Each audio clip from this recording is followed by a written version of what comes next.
What's up guys, it's Drac, and today we're reviewing a brand new rival pistol, and this one is sweet. It's been out for maybe a week or two here, but already the mods have started rolling in. Already there are a lot of exciting things about it, and not the least of which is the price. So this is the Rival Knockout, and the Rival Knockout comes in at 10 bucks. 10 bucks is pretty tough to beat for something delivering rival performance, and especially things that can be rebarreled as easily as this. Now, some very funky design choices. First off, a very chunky grip. You guys know that very frequently I'll complain about grips being too small for my hands. This one, you'll notice we don't get all the way around. Like, there's a lot going on here. So that's because the grip is the plunger. Now, priming this blaster is interesting. You prime all the way down like that, and then once you've got your priming indicator there, you actually put it back inside.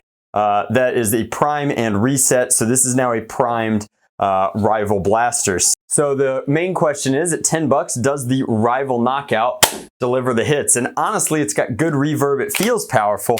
Take it outside and do a full firing test. But how do you reload it? Is it a muzzle loader like that? Well, no, you've got an ambidextrous switch panel on the side here, which when pressed down, clicks open this window up here and lets you load a rival round through the front. Then you've got to press that back in through the front, pull down, pull up, and fire. So you've got onboard storage a la Heracles for 4 rival rounds. And I do want to point out, this was given to me by my good buddy Biggs over at Ragnarok Oktoberfest. And when he first gave it to me, it was new in package. I broke it down so that I could ship it a little bit easier in my suitcase. That said, it took me a long time to find the rounds in the box because it comes with so little ammo. And admittedly, at 10 bucks, with Hasbro valuing their rival rounds at 25 cents a piece, which is egregious, it's a little pricey, I guess, to include a lot of ammo, but they could have very easily given you 5 shots, 4 for the storage and then 1 for the top. Instead, it comes with 2, which is enough to fire it twice and load it. Not at all. That said, it's actually pretty nice in this case. If you're holstering it or something, you're not going to want this, but if you're just playing with it as a pickup blaster, the ability to store 2 rounds on each side is quite nice. It's one of the advantages of the omnidirectional ammo, is that you can just kind of slap it into place and it fits very comfortably there. I'm not noticing any deformation of the ammo. The ammo that I'm using did ride in the blaster like this. It seems to be the perfect fit. And that teases in, and a very funky sort of AR almost in here, where there's a line in here that pushes the round forward when you push it in, and you can see that. And then when you push back in, it actually seats in chambers consistently that way. So back, down, up, and pow. This thing is pretty sweet. I think that at 10 bucks, it's actually not a bad pickup. Talk more about the modification potentials outside, but for now, we've got to make an honest blaster of it yet. Let's put it over the chronograph. All right, so let's get some chronograph data here. I'm not gonna lie to you boys. The weather, not cooperating. We're gonna do our in segment inside. 81, it's actually surprisingly good.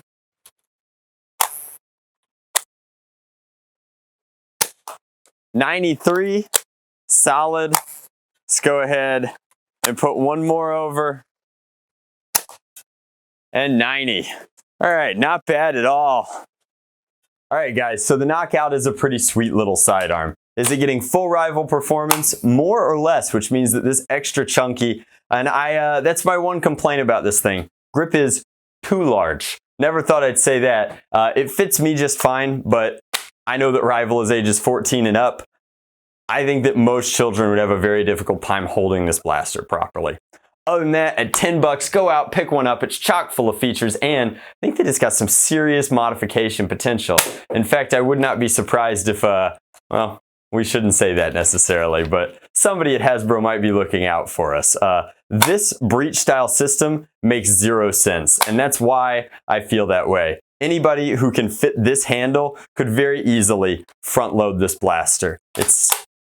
I have large fingers, and I can front load this blaster all day long. So what's the breech for? Well, who knows, but I can tell you people have already started modifying it into a sealed breech half-length blaster pistol, and some of those results are staggeringly cool. Also, just this retractable nature, the fact that the plunger isn't inherently like this thing that comes down and goes every time you fire is actually quite good. It gives it a far more consistent sort of feel to the blaster. In its stock form, I think that it's well worth $10. I highly recommend you picking one up. If you use the Amazon link in the description, Chaboy even gets a kickback. But in addition to recommending you pick one up in stock form, I think that this might quickly become the latest in what I like to call like baby's first Nerf mod.